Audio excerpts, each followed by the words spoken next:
ಮೇಲೆ ಈ ಕೋಟಿ ಕುಬೇರ ಸಿಜೆ ರಾಯ್ ಆತ್ಮಹತ್ಯೆನ ಮಾಡಿಕೊಂಡ್ರು. ಆದರೆ ಈ ಆತ್ಮಹತ್ಯೆಗೆ ಕಾರಣ ಏನು ಅನ್ನುವಂಥದ್ದು ಇನ್ನೂ ಕೂಡ ನಿಗೂಢ. ಈಗಾಗಲೇ SIT ಅಧಿಕಾರಿಗಳು ತನಿಖೆಯನ್ನು ನಡೆಸ್ತಾ ಇದ್ದಾರೆ. ಆತ್ಮಹತ್ಯೆಯನ್ನ ಮಾಡ್ಕೊಂಡಿದ್ದು ಯಾಕೆ ಅನ್ನುವಂಥದ್ರ ಹಿಂದೆ ಬಿದ್ದಿದ್ದಾರೆ. ಆ ಪ್ರಶ್ನೆಗೆ ಉತ್ತರವನ್ನ ಹುಡುಕ್ತಾ ಇದ್ದಾರೆ. ಈ $1 ಮಿಲಿಯನ್ ಪ್ರಶ್ನೆಗೆ ಉತ್ತರ ಇನ್ನೂ ಕೂಡ ನಿಗೂಢ. ಪೊಲೀಸರಿಗೆ ಬಹಳ ದೊಡ್ಡ ಸವಾಲಾಗಿ ಕಾಡ್ತಾ ಇದೆ ಪ್ರಶ್ನೆ. ಆತ್ಮಹತ್ಯೆಗೆ ಕಾರಣ ಏನು? ಕೋಟ್ಯಾಂತರ ವಹಿವಾಟು, ಅಪಾರ ಸಂಪತ್ತು ಎಲ್ಲವೂ ಇರುವಂತಹ ಕೋಟಿ ಕುಬೇರ ಪ್ರಾಣ ಬಿಟ್ಟಿದ್ಯಾಕೆ? ಎದೆಗೆ ಗುಂಡು ಹೊಡೆದುಕೊಂಡು ಆತ್ಮಹತ್ಯೆಯನ್ನ ಮಾಡಿಕೊಂಡ್ರು. ಈ ಆತ್ಮಹತ್ಯೆ ಕಾರಣ ಏನು ಅನ್ನುವಂಥ ಶೋಧಕ್ಕೆ ಈಗ SIT ಅಧಿಕಾರಿಗಳು ಇಳಿದಿದ್ದಾರೆ. ಆದರೆ SIT ಅಧಿಕಾರಿಗಳೇ ಹೈರಾಣಾಗಿದ್ದಾರೆ. ಯಾಕಂದ್ರೆ ಈ ಸತ್ಯ ಏನು ಅನ್ನುವಂಥದ್ದು ಇನ್ನೂ ಕೂಡ ನಿಗೂಢವಾಗಿದೆ. ಅಂತ ಕಾರಣ ಏನಿತ್ತು ಅನ್ನುವಂಥ ಪ್ರಶ್ನೆ. ಅವರ ಸಂಬಂಧಿಕರು, ಮನೆಯವರು, ಕುಟುಂಬಸ್ಥರು, ಅವರ ಜೊತೆ ಗೆಳೆತನವನ್ನು ಹೊಂದಿದ್ದಂಥವರು, ಗೆಳೆಯರು, ಅದರ ಜೊತೆಯಲ್ಲಿ ಅವರನ್ನು ಬಹಳ ವರ್ಷಗಳಿಂದ ಬಲ್ಲಂಥವರು, ಜೊತೆಯಲ್ಲೇ ಇದ್ದವರು, ಸೆಕ್ಯೂರಿಟಿ ಗಾರ್ಡ್ ಆಗಿರ್ಬೋದು, ಅಥವಾ ಜೊತೆಯಲ್ಲಿ ಕೆಲಸ ಮಾಡಿದವರಾಗಿರ್ಬೋದು, ಅಥವಾ ಇನ್ವೆಸ್ಟ್ ಮಾಡಿದವರಾಗಿರ್ಬೋದು, ಇದೇ ರೀತಿ ಹಲವು ಅನೇಕ ಮಂದಿಯನ್ನು ವಿಚಾರಣೆ ನಡೆಸಿ ಪ್ರಶ್ನೆಗಳನ್ನು ಕೇಳಿದ್ರು ಕೂಡ ಆತ್ಮಹತ್ಯೆ ಮಾಡ್ಕೊಂಡಿದ್ದು ಯಾಕೆ ಅನ್ನುವಂಥ ಪ್ರಶ್ನೆಗೆ ಒಂದು ಕಾರಣ ಇನ್ನೂ ಕೂಡ ಸಿಕ್ಕಿಲ್ಲ. ಆ ಬಲವಾದ ಕಾರಣ ಏನು? ಕೇವಲ IT ದಾಳಿಯ ಈ ಒತ್ತಡವೇ ಕಾರಣ ಆಯ್ತಾ ಅಂದರೆ ಅದನ್ನು ಅಲ್ಲಗಳಿತಾ ಇದ್ದಾರೆ ಕುಟುಂಬಸ್ಥರು. ಹಾಗಾದರೆ ಅಸಲಿ ಕಾರಣ ಏನು ಅನ್ನುವಂಥ ಪ್ರಶ್ನೆ.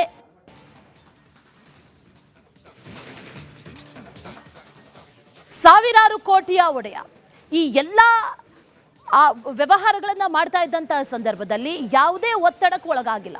ಆದರೆ ಏಕಾಏಕಿಯಾಗಿ ದಾಳಿ ನಡೆದಂತಹ ಸಂದರ್ಭದಲ್ಲಿ ಆತ್ಮಹತ್ಯೆಯನ್ನ ಮಾಡ್ಕೊಂಡಿದ್ದು ಯಾಕೆ ಅನ್ನುವಂಥ ನಿಟ್ಟಿನಲ್ಲಿ ಈಗ ತನಿಖೆಗಳನ್ನು ಮಾಡ್ತಾ ಇದ್ದಾರೆ. ಸದ್ಯಕ್ಕಂತೂ ಉತ್ತರ ಸಿಕ್ಕಿಲ್ಲ. ಆದರೆ ಪ್ರಶ್ನೆಗಳು ಹಲವು ಮೂಡ್ತಾನೆ ಇದೆ. ಖಾಕಿ ತನಿಖೆಯಲ್ಲಿ ಕರಾಳ ಸತ್ಯದ ಅನಾವರಣ ಆಗಿದೆ. ಕಳೆದ ವರ್ಷ 600 ಕೋಟಿ ಲಾಭವನ್ನ ರಾಯ್ ಗಳಿಸಿದ್ರು. ಲಾಭ ನಷ್ಟ ಅಲ್ಲ, ಆರ್ಥಿಕ ನಷ್ಟಕ್ಕೆ ರಾಯ್ ಸತ್ತಿಲ್ಲ ಅನ್ನೋದು ಮೇಲ್ನೋಟಕ್ಕಂತೂ ದೃಢ ಆಗ್ತಾ ಇದೆ. ಹಾಗಾದ್ರೆ ರಾಯ್ ಸತ್ತಿದ್ಯಾಕೆ ಅನ್ನೋದರ ರಹಸ್ಯ ಇನ್ನೂ ಕೂಡ ರಣರೋಚಕ. ರಾಯ್ ಅಂದುಕೊಂಡಿದ್ದನ್ನ ಸಾಧಿಸುವಂತ ಹಠವಾದಿ, ಯಾವುದೇ ರೀತಿಯ ಪ್ರೆಷರ್ ತಗೊಳ್ಳಲ್ಲ, ಸ್ಟ್ರೆಸ್ ತಗೊಳ್ಳಲ್ಲ ಅನ್ನುವಂಥದ್ದನ್ನು ಹಿಂದೆ ಕೂಡ ಅವರೇ ಹೇಳ್ಕೊಂಡಿದ್ರು. ಅವ್ರ ಬಗ್ಗೆ ಅನೇಕ ಅವರ ಇಂಟರ್ವ್ಯೂಗಳಲ್ಲೂ ಗಮನಿಸಿದಾಗ ಅಂತ ಯಾವುದೇ ಒತ್ತಡಕ್ಕೆ ನಾನು ಒಳಗಾಗಲ್ಲ, ಯಾರ ಜೊತೆ ಸಾಲ ಮಾಡ್ಕೊಳ್ಳಲ್ಲ, ದುಡ್ಡು ತಗೊಳ್ಳಲ್ಲ, ಇದು ನನ್ನ ವ್ಯಾವಹಾರಿಕ ಪಾಲಿಸಿ ಅಂತ ಹೇಳ್ತಾ ಇದ್ದಂಥ ರಾಯ್ ಆತ್ಮಹತ್ಯೆ ಮಾಡ್ಕೊಂಡಿದ್ದು ಯಾಕೆ ಅನ್ನೋ ಪ್ರಶ್ನೆ.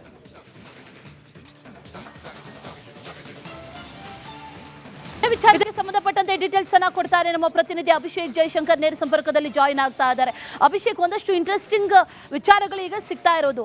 ಅಂತೂ ಈ ಆತ್ಮಹತ್ಯೆ ಮಾಡ್ಕೊಂಡಿದ್ದು ಯಾಕೆ ಅನ್ನುವಂಥ ವಿಚಾರಕ್ಕಂತೂ ಆ ಪ್ರಶ್ನೆಗೆ ಉತ್ತರ ಸಿಕ್ಕಿಲ್ಲ. ಆದರೆ ಈ ರೆಡ್ ಪೆನ್ ರೈಟಿಂಗ್ ಇದೆಯಲ್ಲ, ಅದರ ಬಗ್ಗೆ ಒಂದಷ್ಟು ಕುತೂಹಲಗಳು ಮೂಡ್ತಾ ಇದೆ. ಅನೇಕ ರೀತಿಯಲ್ಲಿ ಈ ಕೆಂಪು ಶಾಯಿಯಲ್ಲಿ ಬರೆಯೋದನ್ನ ವಿಮರ್ಶೆ ಮಾಡಲಾಗುತ್ತೆ, ವಿವರಣೆಯನ್ನ ಕೊಡ್ತಾರೆ. ಆದರೆ ರಾಯ್ ಅಸಲಿಗೆ ಕೆಂಪು ಪೆನ್ನನ್ನ ಬಳಸ್ತಾ ಇದ್ದಿದ್ದು ಯಾಕೆ, ರೆಡ್ ಇಂಕಲ್ಲಿ ಬರಿತಾ ಇದ್ದಿದ್ದು ಯಾಕೆ ಅನ್ನುವಂಥ ಪ್ರಶ್ನೆ. ಏನೇನ್ ಮಾಹಿತಿ ಇದೆ ಇದ್ರ ಬಗ್ಗೆ?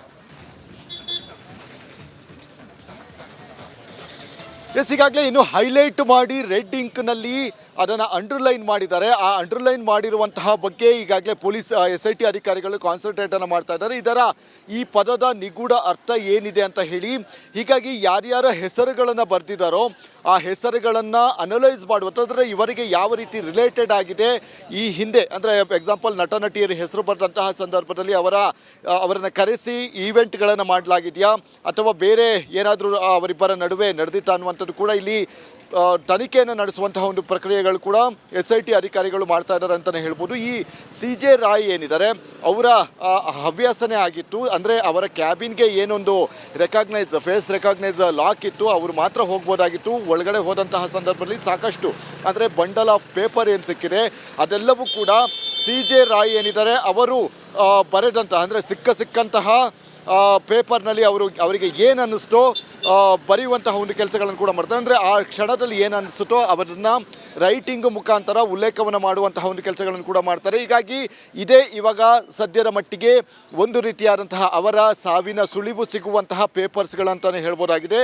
ಈ ಪೇಪರ್ಸ್ಗಳನ್ನು ರೆಡ್ ಇಂಕ್ನಲ್ಲಿ ಕೂಡ ಬರಿತಾ ಇದ್ರು, ಆ ರೆಡ್ ಇಂಕ್ನಲ್ಲಿ ಹೈಲೈಟ್ಗಳನ್ನು ಕೂಡ ಮಾಡ್ತಾ ಇದ್ರು. ಹೀಗಾಗಿ ಇದರ ಹಿಂದಿನ ರಹಸ್ಯ ಏನು ಅನ್ನುವಂಥದ್ದು ಕೂಡ ಇಲ್ಲಿ ಬಹುಮುಖ್ಯವಾಗುತ್ತೆ. ಅದೇ ರೀತಿಯಾಗಿ ಯಾರ್ಯಾರ ಹೆಸರುಗಳನ್ನು ಹೈಲೈಟ್ ಮಾಡಿದರೋ ಅದರ ಬಗ್ಗೆ ಅವರ ಕುಟುಂಬಸ್ಥರನ್ನು ವಿಚಾರಣೆ ನಡೆಸುವಂಥದ್ದು, ಅವರ ಆಪ್ತರನ್ನು ಮತ್ತು ಎನಿ ಟೈಮ್ ಇರುವಂತಹ ಗನ್ ಮ್ಯಾನ್ಗಳು, ಆಪ್ತ ಸಹಾಯಕರಾಗಿರಬಹುದು, ಅವರನ್ನು ಕೂಡ ಅಂದರೆ ವಿಚಾರಣೆ ನಡೆಸುವಂಥದ್ದು, ಇಂತಹ ಒಂದು ಪ್ರಶ್ನೆಗಳನ್ನು ಕೇಳುವಂತಹ ಒಂದು ಕೆಲಸಗಳನ್ನು ಕೂಡ SIT ಅಧಿಕಾರಿಗಳು ಮಾಡ್ತಾ ಇದ್ದಾರೆ ಅಂತಲೇ ಹೇಳ್ಬೋದಾಗಿದೆ. ಹೀಗಾಗಿ ಸದ್ಯ ಇಲ್ಲಿ SIT ರಚನೆ ಆಗಿದ್ದೇ ಅದರ ಅಂದರೆ ಆತ್ಮಹತ್ಯೆಗೆ ನಿಖರ ಕಾರಣ ಏನು ಅನ್ನುವಂತಹ ಒಂದು ಪ್ರಶ್ನೆಗೆ ಒಂದು ಉತ್ತರವನ್ನು ಹುಡುಕೋದಕ್ಕೆ. ಆದರೆ ಅದೊಂದು ವಿಚಾರಗಳು ಇನ್ನೂ ಕೂಡ ಸಿಕ್ಕಿಲ್ಲ. ಹೀಗಾಗಿ ಅದರ ಸಂಪೂರ್ಣವಾದಂತಹ ಒಂದು ತನಿಖೆಯ ನಡೆಸಿದ ಬಳಿಕವಷ್ಟೇ ಮತ್ತು ಪೇಪರ್ಸ್ನಲ್ಲಿ ಉಲ್ಲೇಖ ಆಗಿರುವಂತಹ ಹೆಸರುಗಳನ್ನು ಆ ಕೊಂಡಿಗಳನ್ನು ಕಳಿಸುವಂತಹ ಮುಖಾಂತರ SIT ಅಧಿಕಾರಿಗಳು ಉತ್ತರ ಕಂಡುಕೊಳ್ಬೇಕಾಗಿದೆ. Ashwini. Right Abhishek, thank you ಡೀಟೇಲ್ಸ್ಗೆ. ಈ ಕೋಟಿ ಕುಬೇರ CJ ರಾಯ್ ಆತ್ಮಹತ್ಯೆನ ಮಾಡಿಕೊಂಡ್ರು. ಆದರೆ ಈ ಆತ್ಮಹತ್ಯೆಗೆ ಕಾರಣ ಏನು ಅನ್ನುವಂಥದ್ದು ಇನ್ನೂ ಕೂಡ ನಿಗೂಢ. ಈಗಾಗಲೇ SIT ಅಧಿಕಾರಿಗಳು ತನಿಖೆಯನ್ನು ನಡೆಸ್ತಾ ಇದ್ದಾರೆ. ಆತ್ಮಹತ್ಯೆನ ಮಾಡ್ಕೊಂಡಿದ್ದು ಯಾಕೆ ಅನ್ನುವಂಥದ್ರ ಹಿಂದೆ ಬಿದ್ದಿದ್ದಾರೆ. ಆ ಪ್ರಶ್ನೆಗೆ ಉತ್ತರವನ್ನ ಹುಡುಕ್ತಾ ಇದ್ದಾರೆ. ಈ $1 ಮಿಲಿಯನ್ ಪ್ರಶ್ನೆಗೆ ಉತ್ತರ ಇನ್ನೂ ಕೂಡ ನಿಗೂಢ. ಪೊಲೀಸರಿಗೆ ಬಹಳ ದೊಡ್ಡ ಸವಾಲಾಗಿ ಕಾಡ್ತಾ ಇದೆ ಪ್ರಶ್ನೆ.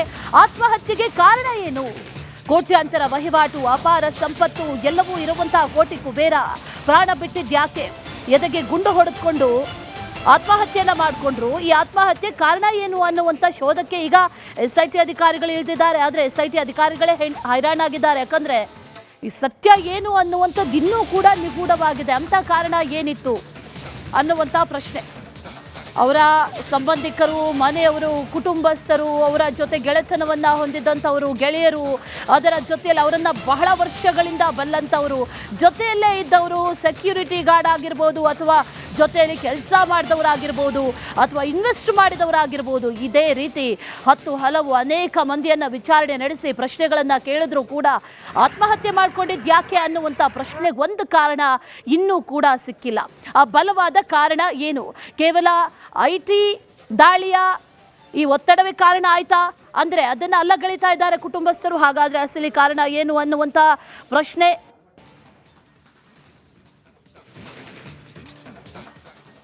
ಸಾವಿರಾರು ಕೋಟಿಯ ಒಡೆಯ ಈ ಎಲ್ಲ ವ್ಯವಹಾರಗಳನ್ನು ಮಾಡ್ತಾ ಇದ್ದಂತಹ ಸಂದರ್ಭದಲ್ಲಿ ಯಾವುದೇ ಒತ್ತಡಕ್ಕೆ ಒಳಗಾಗಿಲ್ಲ. ಆದರೆ ಏಕಾಏಕಿಯಾಗಿ ದಾಳಿ ನಡೆದಂತಹ ಸಂದರ್ಭದಲ್ಲಿ ಆತ್ಮಹತ್ಯೆಯನ್ನ ಮಾಡ್ಕೊಂಡಿದ್ದು ಯಾಕೆ ಅನ್ನುವಂಥ ನಿಟ್ಟಿನಲ್ಲಿ ಈಗ ತನಿಖೆಗಳನ್ನು ಮಾಡ್ತಾ ಇದ್ದಾರೆ. ಸದ್ಯಕ್ಕಂತೂ ಉತ್ತರ ಸಿಕ್ಕಿಲ್ಲ. ಆದರೆ ಪ್ರಶ್ನೆಗಳು ಹಲವು ಮೂಡ್ತಾನೆ ಇದೆ. ಖಾಕಿ ತನಿಖೆಯಲ್ಲಿ ಕರಾಳ ಸತ್ಯದ ಅನಾವರಣ ಆಗಿದೆ. ಕಳೆದ ವರ್ಷ 600 ಕೋಟಿ ಲಾಭವನ್ನ ರಾಯ್ ಗಳಿಸಿದ್ರು. ಲಾಭ ನಷ್ಟ ಅಲ್ಲ, ಆರ್ಥಿಕ ನಷ್ಟಕ್ಕೆ ರಾಯ್ ಸತ್ತಿಲ್ಲ ಅನ್ನೋದು ಮೇಲ್ನೋಟಕ್ಕಂತೂ ದೃಢ ಆಗ್ತಾ ಇದೆ. ಹಾಗಾದ್ರೆ ರಾಯ್ ಸತ್ತಿದ್ಯಾಕೆ ಅನ್ನೋದರ ರಹಸ್ಯ ಇನ್ನೂ ಕೂಡ ರಣರೋಚಕ. ರಾಯ್ ಅಂದುಕೊಂಡಿದ್ದನ್ನ ಸಾಧಿಸುವಂತ ಹಠವಾದಿ, ಯಾವುದೇ ರೀತಿಯ ಪ್ರೆಷರ್ ತಗೊಳ್ಳಲ್ಲ, ಸ್ಟ್ರೆಸ್ ತಗೊಳ್ಳಲ್ಲ ಅನ್ನುವಂಥದ್ದನ್ನ ಹಿಂದೆ ಕೂಡ ಅವರೇ ಹೇಳ್ಕೊಂಡಿದ್ರು. ಅವ್ರ ಬಗ್ಗೆ ಅನೇಕ ಅವರ ಇಂಟರ್ವ್ಯೂಗಳಲ್ಲೂ ಗಮನಿಸಿದಾಗ ಅಂತ ಯಾವುದೇ ಒತ್ತಡಕ್ಕೆ ನಾನು ಒಳಗಾಗಲ್ಲ, ಯಾರ ಜೊತೆ ಸಾಲ ಮಾಡ್ಕೊಳ್ಳಲ್ಲ, ದುಡ್ಡು ತಗೊಳ್ಳಲ್ಲ, ಇದು ನನ್ನ ವ್ಯಾವಹಾರಿಕ ಪಾಲಿಸಿ ಅಂತ ಹೇಳ್ತಾ ಇದ್ದಂಥ ರಾಯ್ ಆತ್ಮಹತ್ಯೆ ಮಾಡ್ಕೊಂಡಿದ್ಯಾಕೆ ಅನ್ನೋ ಪ್ರಶ್ನೆ.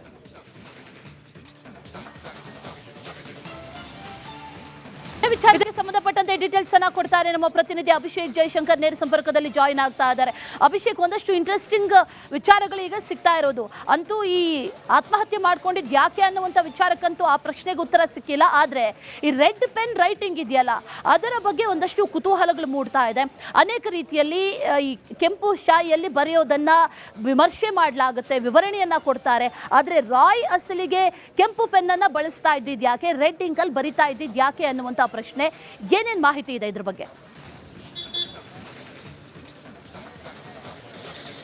ಈಗಾಗಲೇ ಇನ್ನು ಹೈಲೈಟ್ ಮಾಡಿ ರೆಡ್ ಇಂಕ್ನಲ್ಲಿ ಅದನ್ನು ಅಂಡರ್ಲೈನ್ ಮಾಡಿದ್ದಾರೆ. ಆ ಅಂಡರ್ಲೈನ್ ಮಾಡಿರುವಂತಹ ಬಗ್ಗೆ ಈಗಾಗಲೇ ಪೊಲೀಸ್ SIT ಅಧಿಕಾರಿಗಳು ಕಾನ್ಸಂಟ್ರೇಟನ್ನು ಮಾಡ್ತಾ ಇದ್ದಾರೆ. ಇದರ ಈ ಪದದ ನಿಗೂಢ ಅರ್ಥ ಏನಿದೆ ಅಂತ ಹೇಳಿ. ಹೀಗಾಗಿ ಯಾರ್ಯಾರ ಹೆಸರುಗಳನ್ನು ಬರೆದಿದ್ದಾರೋ ಆ ಹೆಸರುಗಳನ್ನು ಅನಲೈಸ್ ಮಾಡುವಂಥದ್ರೆ ಇವರಿಗೆ ಯಾವ ರೀತಿ ರಿಲೇಟೆಡ್ ಆಗಿದೆ.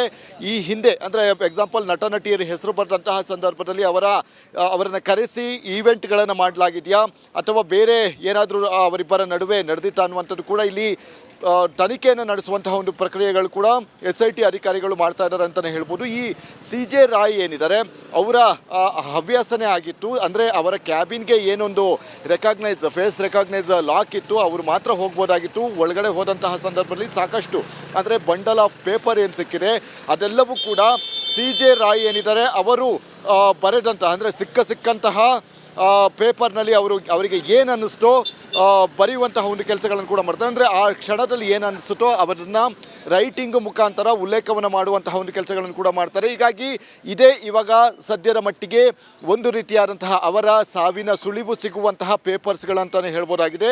ಈ ಪೇಪರ್ಸ್ಗಳನ್ನು ರೆಡ್ ಇಂಕ್ನಲ್ಲಿ ಕೂಡ ಬರಿತಾ ಇದ್ರು, ಆ ರೆಡ್ ಇಂಕ್ನಲ್ಲಿ ಹೈಲೈಟ್ಗಳನ್ನು ಕೂಡ ಮಾಡ್ತಾ ಇದ್ರು. ಹೀಗಾಗಿ ಇದರ ಹಿಂದಿನ ರಹಸ್ಯ ಏನು ಅನ್ನುವಂಥದ್ದು ಕೂಡ ಇಲ್ಲಿ ಬಹುಮುಖ್ಯವಾಗುತ್ತೆ. ಅದೇ ರೀತಿಯಾಗಿ ಯಾರ್ಯಾರ ಹೆಸರುಗಳನ್ನು ಹೈಲೈಟ್ ಮಾಡಿದರೋ ಅದರ ಬಗ್ಗೆ ಅವರ ಕುಟುಂಬಸ್ಥರನ್ನು ವಿಚಾರಣೆ ನಡೆಸುವಂಥದ್ದು, ಅವರ ಆಪ್ತರನ್ನು ಮತ್ತು ಎನಿ ಟೈಮ್ ಇರುವಂತಹ ಗನ್ಮ್ಯಾನ್ಗಳು, ಆಪ್ತ ಸಹಾಯಕರಾಗಿರಬಹುದು, ಅವರನ್ನು ಕೂಡ ಅಂದರೆ ವಿಚಾರಣೆ ನಡೆಸುವಂಥದ್ದು, ಇಂತಹ ಒಂದು ಪ್ರಶ್ನೆಗಳನ್ನು ಕೇಳುವಂತಹ ಒಂದು ಕೆಲಸಗಳನ್ನು ಕೂಡ SIT ಅಧಿಕಾರಿಗಳು ಮಾಡ್ತಾ ಇದ್ದಾರೆ ಅಂತಲೇ ಹೇಳ್ಬೋದಾಗಿದೆ. ಹೀಗಾಗಿ ಸದ್ಯ ಇಲ್ಲಿ SIT ರಚನೆ ಆಗಿದ್ದೇ ಅದರ ಅಂದರೆ ಆತ್ಮಹತ್ಯೆಗೆ ನಿಖರ ಕಾರಣ ಏನು ಅನ್ನುವಂತಹ ಒಂದು ಪ್ರಶ್ನೆಗೆ ಒಂದು ಉತ್ತರವನ್ನು ಹುಡುಕೋದಕ್ಕೆ, ಆದರೆ ಅದೊಂದು ವಿಚಾರಗಳು ಇನ್ನೂ ಕೂಡ ಸಿಕ್ಕಿಲ್ಲ. ಹೀಗಾಗಿ ಅದರ ಸಂಪೂರ್ಣವಾದಂತಹ ಒಂದು ತನಿಖೆಯ ನಡೆಸಿದ ಬಳಿಕವಷ್ಟೇ ಮತ್ತು ಪೇಪರ್ಸ್ನಲ್ಲಿ ಉಲ್ಲೇಖ ಆಗಿರುವಂತಹ ಹೆಸರುಗಳನ್ನು, ಆ ಕೊಂಡಿಗಳನ್ನು ಕಳಿಸುವಂತಹ ಮುಖಾಂತರ SIT ಅಧಿಕಾರಿಗಳು ಉತ್ತರ ಕಂಡುಕೊಳ್ಬೇಕಾಗಿದೆ. Ashwini. Right Abhishek, thank you ಡೀಟೇಲ್ಸ್ಗೆ.